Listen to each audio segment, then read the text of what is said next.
On the morning of Monday, July 9th, 2012, the employees of Peregrine Financial Group arrived for work at their brand new $24 million corporate headquarters in Cedar Falls, Iowa.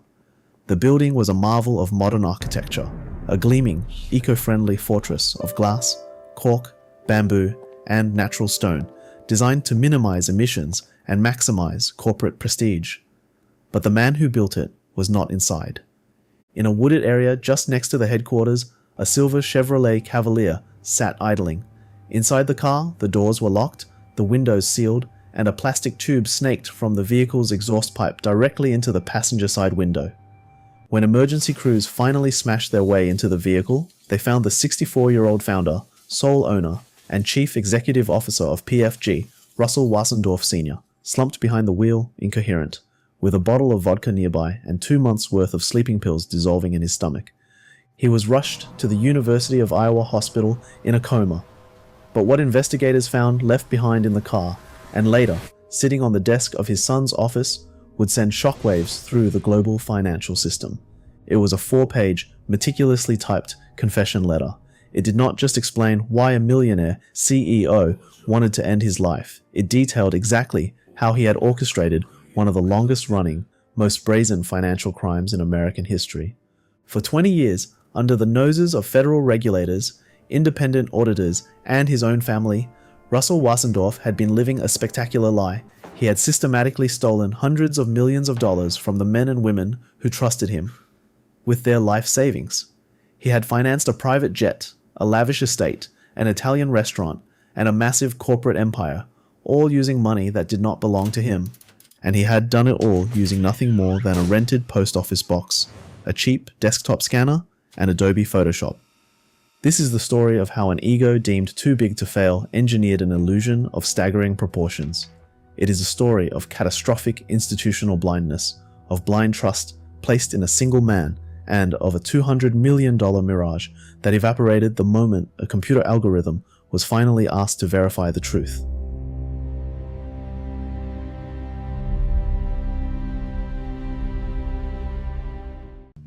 To understand how a deception of this magnitude could survive for 2 decades, you have to understand the architect of the illusion. Russell Wassendorf Sr. did not look like a criminal mastermind. He looked like the ultimate American success story. Born in 1948 in eastern Iowa, Wassendorf grew up in the shadow of hardship. He was the youngest son of a meat-packing plant foreman who died suddenly when Russell was just in kindergarten, leaving his widowed mother. He attended the University of Northern Iowa, and initially pursued a career in media and advertising, producing agricultural documentaries, including an award-winning 1974 film about soybeans, titled The Gold That Grows. That background in visual production and advertising would, decades later, provide the exact technical skill set he needed to forge documents and synthesize a financial empire. In 1980, Wassendorf launched a financial advisory boutique. It started in the back room of a local barber shop in Cedar Falls, Iowa. He moved a couple of desks, a computer, and a phone into the space, rustling up business and helping farmers and small-scale speculators arrange commodity futures trades. From those humble beginnings, Wassendorf caught a massive break. He correctly bet against the market right before the infamous Black Monday crash of 1987, providing him with the massive capital influx needed to launch Peregrine Financial Group in 1990. Wassendorf chose the name Peregrine carefully. As he once explained, in the financial business, you are either predator or prey. He spent lavishly to cement his status as a titan of industry and a local savior. He built the $24 million state-of-the-art PFG headquarters. He opened a high-end Italian restaurant called My Verona in Cedar Falls, flying his staff to Italy to learn medieval sausage-making techniques. He bought a private jet. He built a massive residential estate, complete with $1 million indoor swimming pool. He donated millions to local charities and the University of Northern Iowa. He even purchased bizarre luxuries like 1,449 sets of silver coins featuring the cartoon character SpongeBob SquarePants, worth nearly $400,000. To the outside world, and to the thousands of retail investors who parked their money with PFG, the firm was a fortress of stability. It won awards for customer service, provided free gourmet breakfast for its employees, and projected an aura of unshakable financial health. But behind the glass walls and the philanthropic smiles, PFG was a hollow shell, and the foundation of that lie had been poured 20 years earlier, in a moment of pure, unchecked hubris.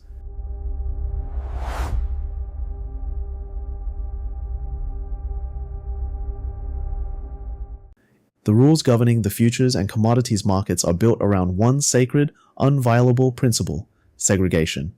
When a customer deposits money with a brokerage to trade futures, that money remains the property of the customer. The money must be held in a legally separate, secure account, a customer segregated account, so that even if the brokerage goes bankrupt, the customers can immediately retrieve their cash. Touching that money for any other purpose is the ultimate sin in the financial world. But in the winter of 1993, just a few years after Peregrine opened its doors, Wasendorf faced a crisis. A routine audit by the CFT Commission, led by an investigator named Robert Agnew, discovered a technical capital violation. PFG did not have enough cash on hand to meet the strict regulatory requirements needed to stay in business. According to Wasendorf's own confession letter, the cost of legal fees and the demands to maintain greater capitalization pushed him into a corner. He needed to raise more equity immediately.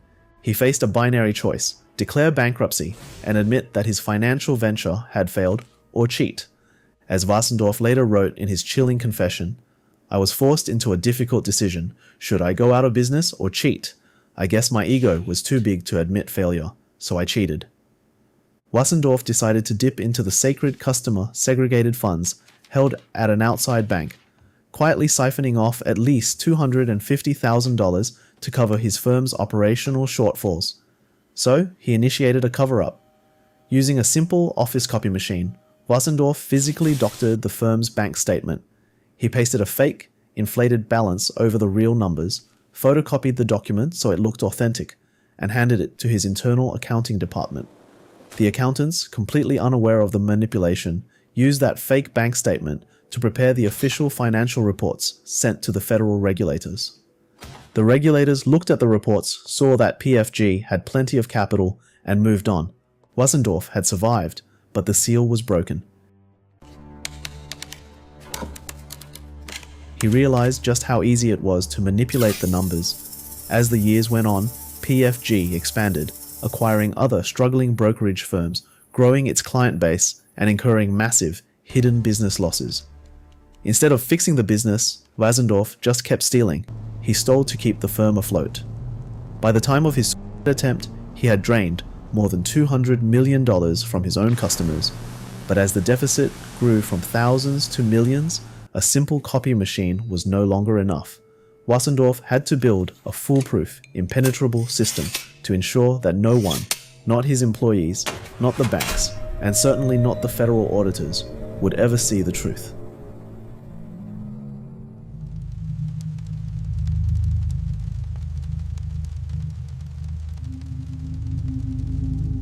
To pull off a $200 million embezzlement, Wasendorf had to control the flow of information with dictatorial precision. The vulnerability of his scheme was the bank itself. If an auditor ever contacted the depository bank directly to verify the balance of PFG's customer segregated account at US Bank, the entire fraud would instantly collapse. So Wasendorf built a wall around the bank. First, he established an absolute operational monopoly within his own company.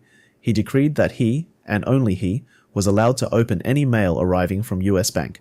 He told his employees that because he was the sole shareholder, his authority was absolute. The geographic separation of his company aided the deception. The actual trading and client relations were handled by his son, Russ Jr., over 300 miles away in the Chicago office, while Wasendorf Sr. maintained total control over the accounting operations in the Cedar Falls headquarters.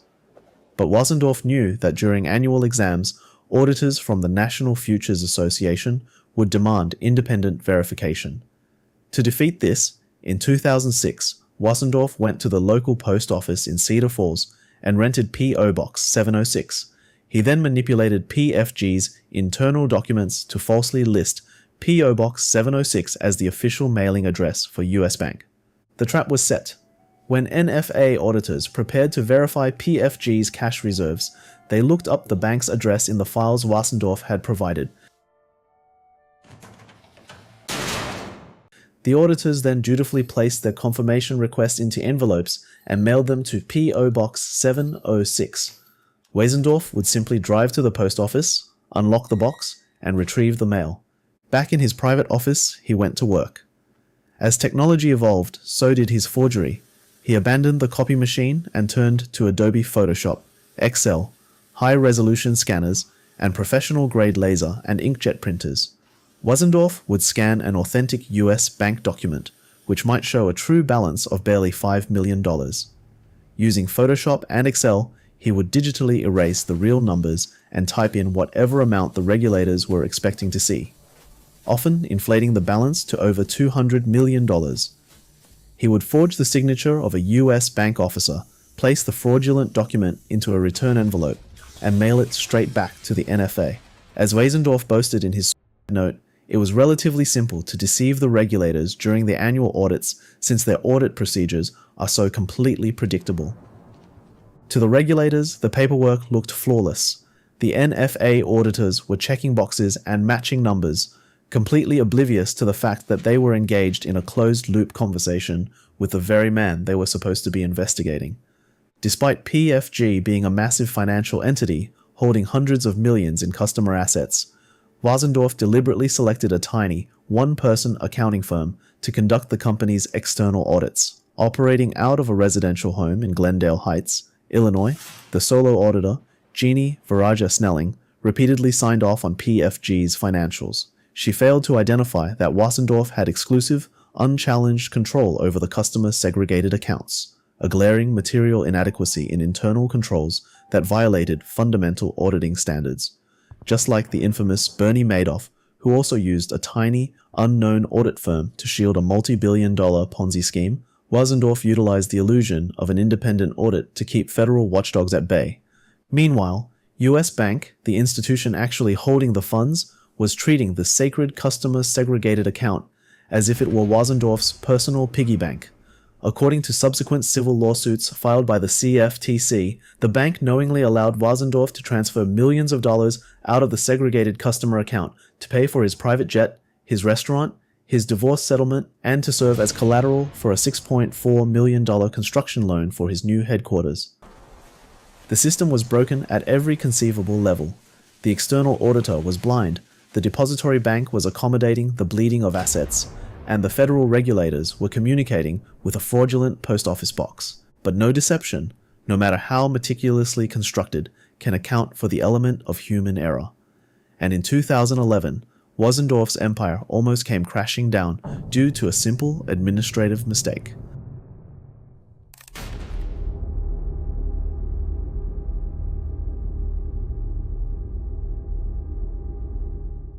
By the spring of 2011, PFG was superficially thriving, reaching a peak of over $500 million in segregated client funds under management. But internally, the pressure was mounting. The 2008 financial crash had devastated Wesendorf's Romanian real estate investments, and the Federal Reserve's decision to slash interest rates to near zero crippled PFG's ability to profit off interest margins. Wesendorf's theft was accelerating just to keep the lights on. Then, in May of 2011, the illusion suffered a catastrophic breach. During a routine annual check, PFG's own compliance officer, Susan O'Meara, who had no knowledge of the fraud, contacted a commercial banking officer at US Bank named Hope Timmerman. O'Meara asked Timmerman to send a letter directly to the National Futures Association confirming the exact balance of PFG's customer segregated account. Crucially, because this request bypassed Wesendorf's P.O. Box trap, Timmerman pulled the actual data from US Bank's systems. On a Friday, she sent the true statement to both O'Meara and the NFA auditor. The document showed the unvarnished, horrifying truth. PFG's account did not hold hundreds of millions of dollars. It held exactly $7.2 million. When Wesendorf found out that the real confirmation had reached the NFA, his blood ran cold. In his own subsequent interviews, Wesendorf admitted his immediate reaction. "I am in shock. I'm caught." The NFA now possessed a legitimate bank document proving a $200 million shortfall. The NFA staff auditor actually noticed the massive discrepancy and pointed it out to a field supervisor. It was the smoking gun, but Wesendorf did not panic. He relied on the sheer audacity that had kept him out of prison for 18 years. On Monday morning, Wassendorf intercepted the communication chain. A woman claiming to be Hope Timmerman contacted the regulators, stating that the previous document sent on Friday was erroneous and that they should expect a corrected document shortly. Immediately after, the NFA received a newly faxed statement. This new document, freshly forged by Wassendorf over the weekend using Photoshop, showed a corrected balance of $218.7 million. It bore the forged signature of Hope Timmerman. In an act of incomprehensible regulatory failure, the NFA auditors accepted the faxed correction. They did not pick up the phone to call US Bank to verify how a $211 million clerical error could have occurred. They did not demand a face-to-face meeting with bank officials. They simply accepted the forged fax, checked their boxes, and closed the audit. Wassendorf had stared into the abyss and walked away completely unscathed. His confidence swelled to delusional proportions. He felt so untouchable that he actually began taunting the authorities in print. In an editorial published in an industry magazine he owned, Wassendorf wrote about the collapse of another fraudulent firm, stating, "The regulators missed on this one, but fraud is not easily detected. Those who set out to line their own pockets have ways of hiding it, at least for a while." He was practically begging them to look closer. What Wassendorf didn't realize was that his downfall would not come from a sharp-eyed investigator or a whistleblower. His downfall would come from a server farm, a few lines of code, and a catastrophe unfolding 1,000 miles away.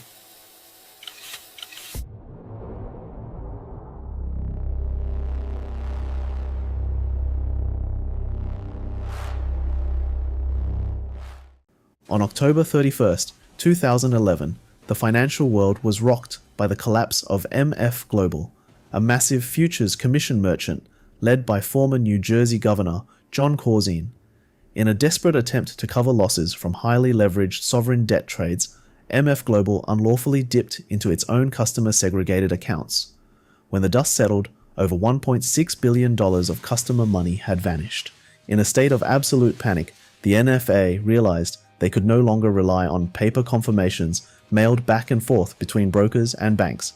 They needed a system that could not be intercepted, forged, or photoshopped. They mandated that all futures commission merchants submit to an independent, third-party electronic verification system known as confirmation.com. This software established a direct, encrypted, digital handshake between the regulator and the depository bank. No paper, no post office boxes, no middlemen. When Wassendorf learned of this new mandate, he knew his 20-year run was over. He could forge a piece of paper, but he could not hack into a secure banking API. For months, he stubbornly resisted the NFA's demands to transition to the electronic system. He threw up every administrative roadblock he could invent, delaying the inevitable, while the walls closed in around him. Inside the firm, employees were told to expect 10% pay cuts in June and another 10% in July. His son, Russ Jr., disgusted by his father's mood swings and erratic behavior, was actively preparing to resign and move his family to Australia. The money was gone. The facade was crumbling. By the first week of July 2012, the NFA delivered an ultimatum. They were currently conducting their yearly audit, and they demanded direct, electronic access to PFG's bank accounts immediately. On Sunday, July 8, 2012, Wassendorf sat at his computer. The electronic confirmation request from the NFA was waiting for his authorization. He stared at the screen, knowing that the moment he clicked the button, a digital query would bypass his fraudulent post office box and strike the servers at US Bank directly. Within hours, the NFA would receive cryptographically verified proof that the $220 million he had reported on his balance sheets was actually just $6.3 million. With no moves left to play, Russell Wassendorf Sr. clicked authorize. At 10:48 a.m. the following morning, US Bank's servers transmitted the true, catastrophic balance back to the NFA, but Wassendorf did not wait around to answer the phone. Before 8 a.m. that same Monday, he had already driven his silver Chevy Cavalier to the wooded edge of the PFG property. He locked the doors, hooked the plastic tube to the exhaust, swallowed his sleeping pills, and waited for the carbon monoxide to take him. He left behind a note addressed to his new wife, whom he had impulsively married in Las Vegas just days earlier, and he left a signed, 4-page confession on his son's desk containing a chilling final message. Your mistake was that you trusted your father, nothing more.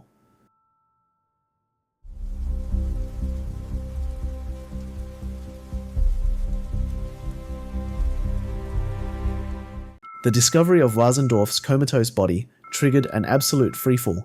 Within 24 hours, the NFA froze the firm's operations. On July 10th, PFG filed for Chapter 7 bankruptcy. Over 300 employees were instantly terminated, but the true devastation fell upon the firm's 24,000 customers. Farmers who had used the futures market to hedge their crop prices, retirees, and retail investors suddenly found their accounts locked. The money they believed was sitting safely in a segregated, untouchable account simply did not exist. When the bankruptcy trustee and forensic accountants descended on PFG, they found a financial crime scene of staggering proportions. The firm's books were entirely fabricated. The shortfall wasn't just a few $1 million. Wasendorf had embezzled a breathtaking $215.5 million. Wasendorf survived his attempt, waking up in a hospital bed only to be placed under arrest by federal agents on July 13th. He was transported to the Lynn County Jail in Cedar Rapids, stripped of his tailored suits and placed in solitary confinement under watch, wearing nothing but a thick, nylon, tear-resistant smock. In September 2012, Wasendorf pleaded guilty to mail fraud, embezzlement, and lying to regulators. On January 31st, 2013, a frail and gaunt Wasendorf stood before Chief Judge Linda R. Reed in a federal courtroom. His defense attorneys pleaded for leniency, citing his age, failing health, and past charitable contributions. Judge Reed was entirely unmoved. She stated that Wasendorf's so-called philanthropy had been built on smoke and mirrors, funded unwittingly by the very people he was actively defrauding. She noted that he lacked the courage to admit his business was a failure decades earlier, choosing instead to inflict staggering losses on innocent victims. Judge Reed brought down the hammer, sentencing Russell Wasendorf Sr. to 50 years in federal prison, the absolute maximum penalty allowed by law. Because there is no parole in the federal system, the sentence effectively guaranteed that the 64-year-old would die behind bars. He was ordered to pay back the full $215.5 million in restitution, and the court imposed a $100 million forfeiture judgment, seizing the corporate jet, the wine cellar, the restaurant, and everything else he owned. A separate clause in his plea agreement guaranteed that any money he might ever make from selling the rights to his life story would immediately be seized and given to his victims. The fallout extended beyond Wasendorf. Jeannie Viraja Snelling, the lone auditor who failed to detect a $200 million hole, was permanently banned by the CFTC from ever practicing before the commission. US Bank and JP Morgan Chase were slapped with massive class action lawsuits for failing to protect the segregated funds, resulting in settlements worth over $75 million to help repay the victims. Wasendorf was transferred via a private US Marshals plane, a final, ironic nod to his former high-flying lifestyle, to a high-security federal penitentiary in Terre Haute, Indiana, becoming inmate number 1, 2191-029. The collapse of Peregrine Financial Group fundamentally altered the landscape of global finance. The regulators had been humiliated. The self-regulatory model that relied on trust but verify via paper mail was dead. The CFTC and the PCAOB initiated sweeping reforms, cementing the use of direct, automated electronic verification to ensure that no CEO could ever again hide behind a post office box and a scanner. Russell Wasendorf Sr. wanted to be remembered as a titan of industry, a brilliant trader, and the big man of his small town. Instead, he will be remembered as the architect of a spectacular illusion. For 20 years, he proved that the most complex financial systems in the world could be defeated by a man with a printer and a lie. But he also proved that no matter how deep the deception, the math always catches up. And when the illusion shatters, the bill always comes due.